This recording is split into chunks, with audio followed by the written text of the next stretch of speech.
Eh bien, pour cette rencontre de mercredi 12 mars, 14 heures, nous allons parler de Polyflix.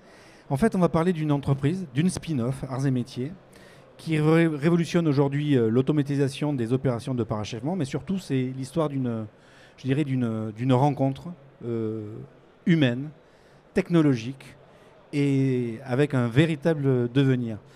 Pour en parler avec moi sur ce plateau, donc j'ai Stéphane Desmaisons. Bonjour. Bonjour. Vous êtes le directeur d'AM Valor. Oui.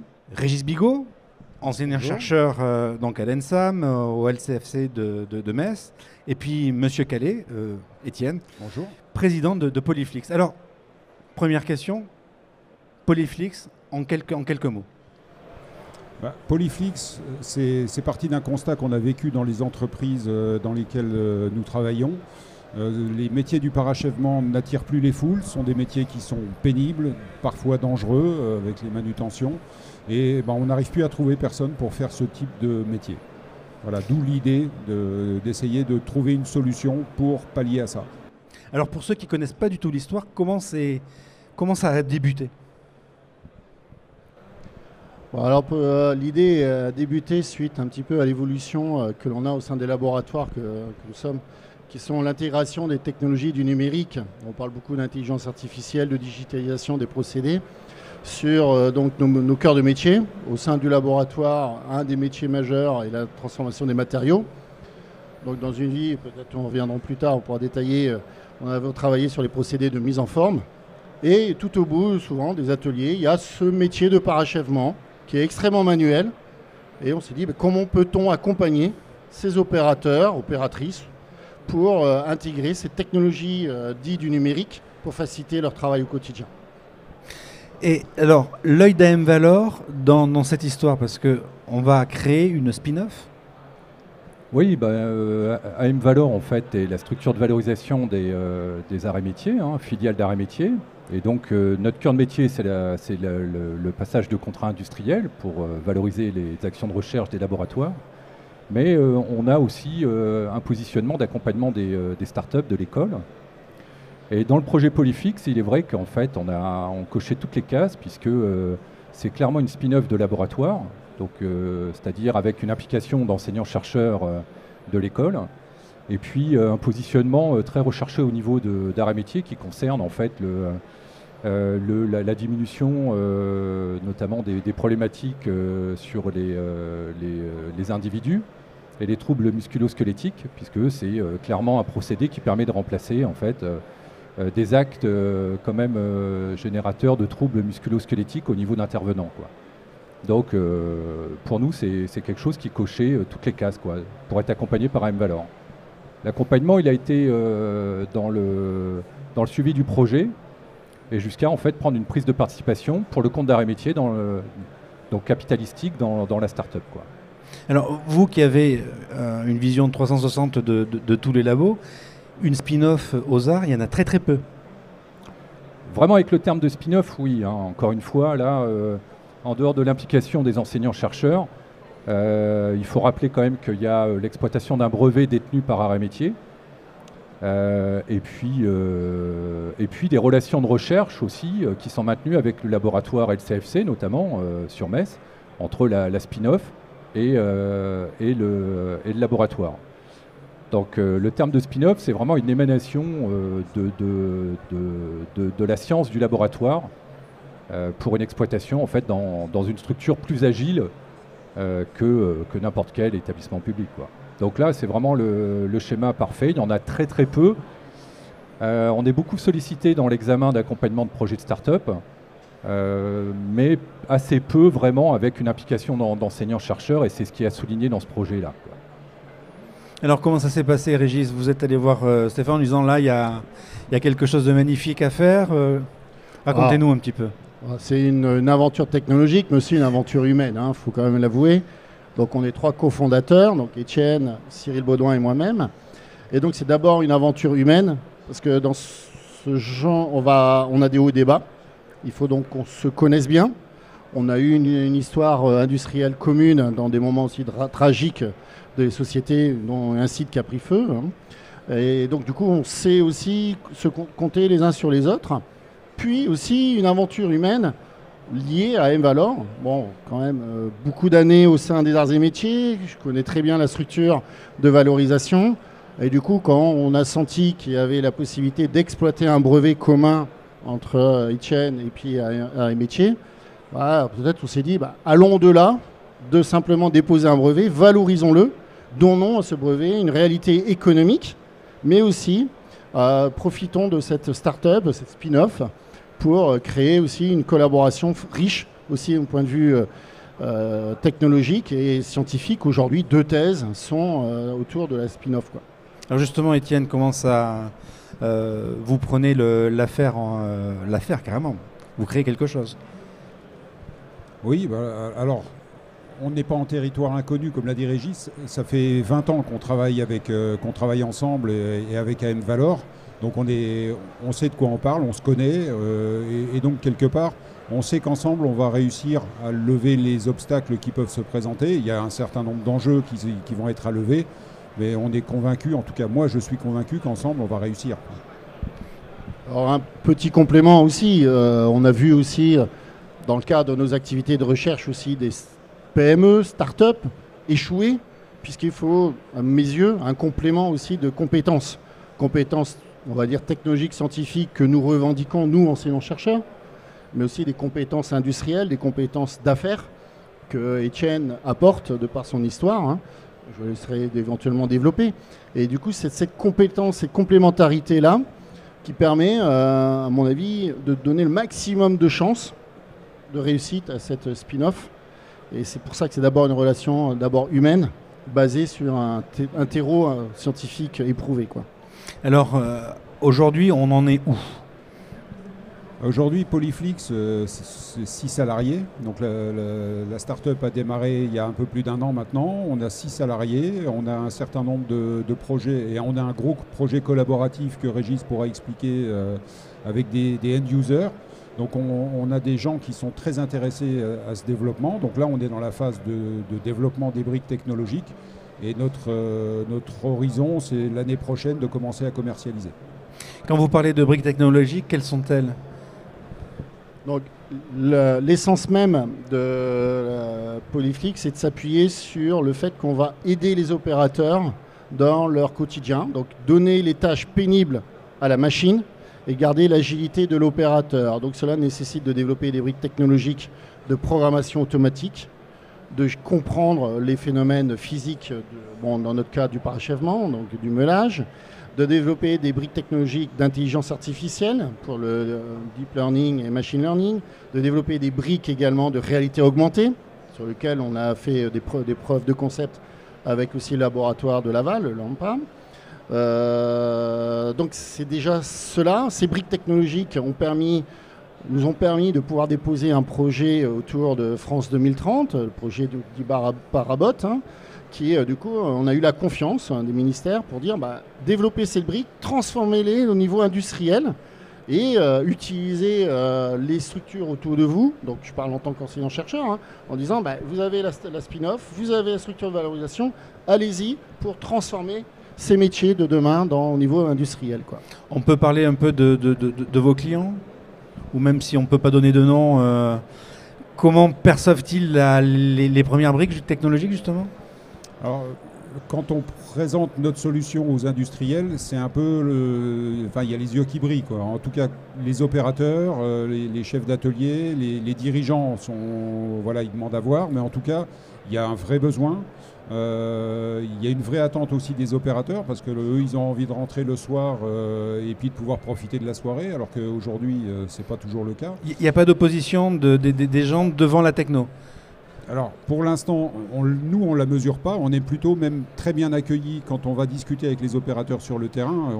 On est très bien accueillis parce qu'on ne les remplace pas, on ne les enlève pas de la chaîne de valeur. On utilise leur intelligence et leur capacité à détecter ce qu'il faut faire et à dire ce qu'il faut faire.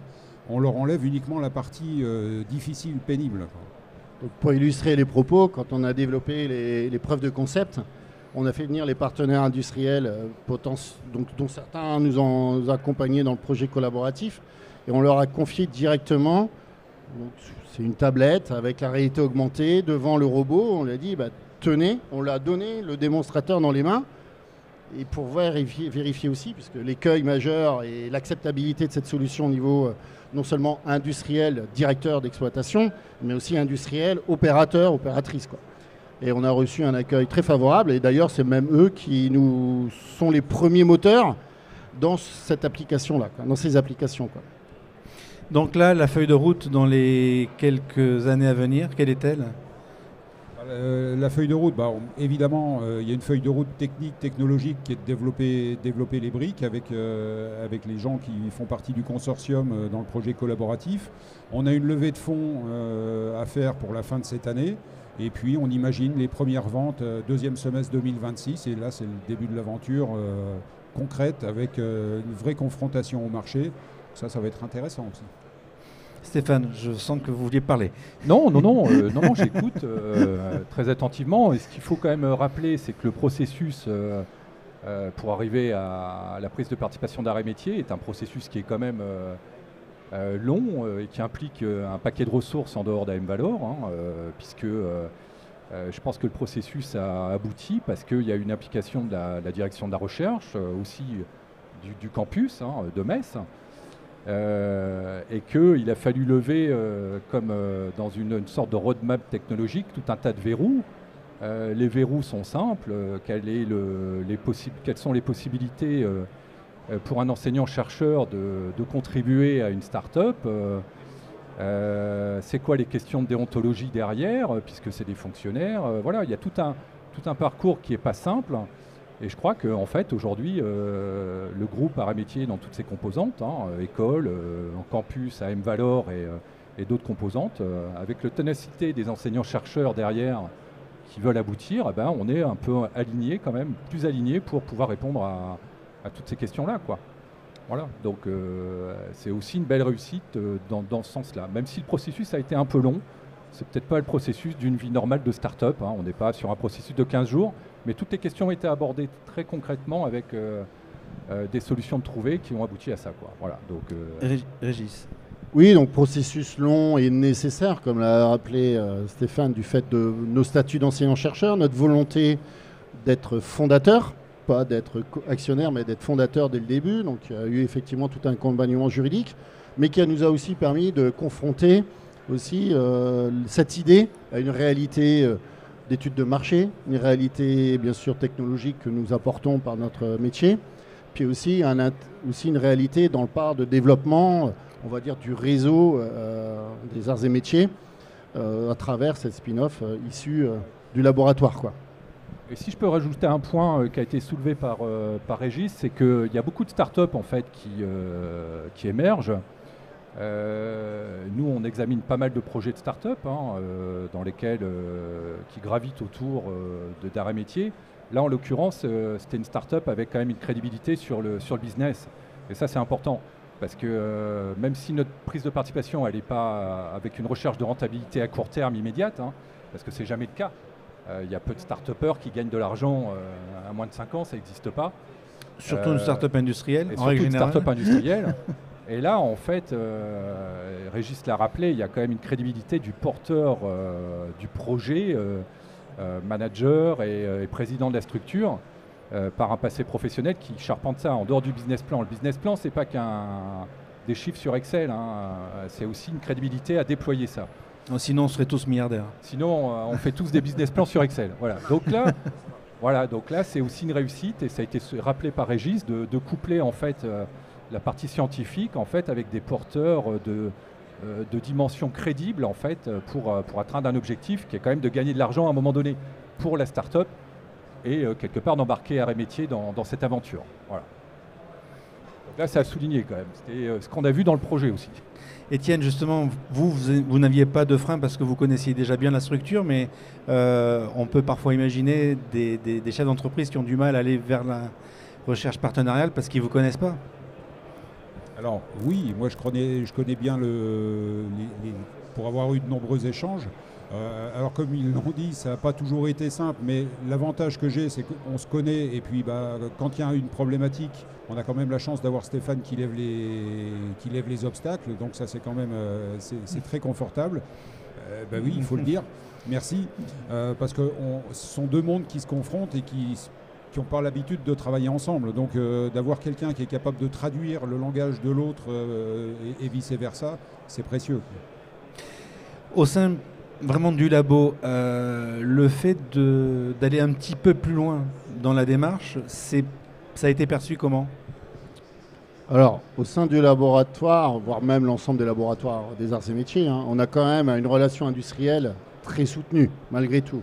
Okay, donc maintenant, effectivement, la création du spin-off, comme l'a rappelé Stéphane, est assez exceptionnelle. Au sein de l'équipe, on a aussi pas mal de brevets. De par notre histoire entrepreneuriale, hein, donc, qui était par un passage industriel au sein d'un grand groupe international, l'envie d'entreprendre et de transformer des réalités scientifiques, des résultats technologiques au niveau industriel était pour moi naturelle. Elle a été perçue du fait aussi qu'il y a un autre cofondateur qui est aussi enseignant-chercheur. On a discuté au sein de l'équipe, on a obtenu bien évidemment sans difficulté le soutien du comité de direction du laboratoire, donc de fait de son directeur, qui est aussi, du coup, naturellement, valorise le laboratoire et ses équipes sur un résultat industriel éprouvé, quoi. Donc aujourd'hui, le projet a été bien accueilli, d'autant plus, que je rappelais tout à l'heure, que des thèses sont en cours. Donc une avec une direction qui est au sein du LCFC, mais une avec une direction sur un laboratoire hors campus qui est, pour ne pas le citer, Aix-en-Provence, quoi. Donc c'est gagnant-gagnant pour tout le monde. Une ouverture d'esprit par d'autres laboratoires, des travaux, des preuves de concept technologiques réalisées avec les équipes donc aujourd'hui de Laval, de Aix-en-Provence. Donc pour moi, ça a été bien accueilli au sein du LCFC, mon laboratoire, mais aussi de l'ensemble de la communauté scientifique, quoi. Justement, au niveau des élèves, vous sentez qu'il y a certains se disent, mais moi aussi, peut-être que j'ai envie de partir faire une thèse ? Faire une thèse. Une thèse. Oui. Ah, les thèses. Oui. Alors les thèses, ça reste toujours aussi une histoire de rencontre. Rencontre avec un personnage qui peut être le futur directeur de thèse, rencontre avec une problématique scientifique. Et une thèse est aussi une longue aventure avec des moments difficiles, la feuille blanche, la rédaction du manuscrit par exemple, se retrouver en bas d'un amphi pour défendre une idée devant des pairs qui ne partagent pas forcément la méthodologie. Donc aujourd'hui, les deux doctorants que l'on a, dont un est le premier salarié de la structure Polyflix, hein, donc qui est en contrat CIFRE, a embrassé naturellement cette ambition-là de développer des briques technologiques à forte valeur ajoutée scientifique pour venir aussi renforcer l'assise technologique de Polyflix, quoi. Messieurs, je vous remercie. Donc l'année prochaine, une chose est sûre, vous allez prendre un stand parce que vous aurez des premières briques technologiques à vendre. Alors, on est une start-up, on n'a pas beaucoup d'argent, donc on viendra profiter d'une partie du stand ici, on limitera le studio et on mettra sur un bout de moquette un démonstrateur, c'est promis. Merci à vous. Merci beaucoup à tous. Au revoir.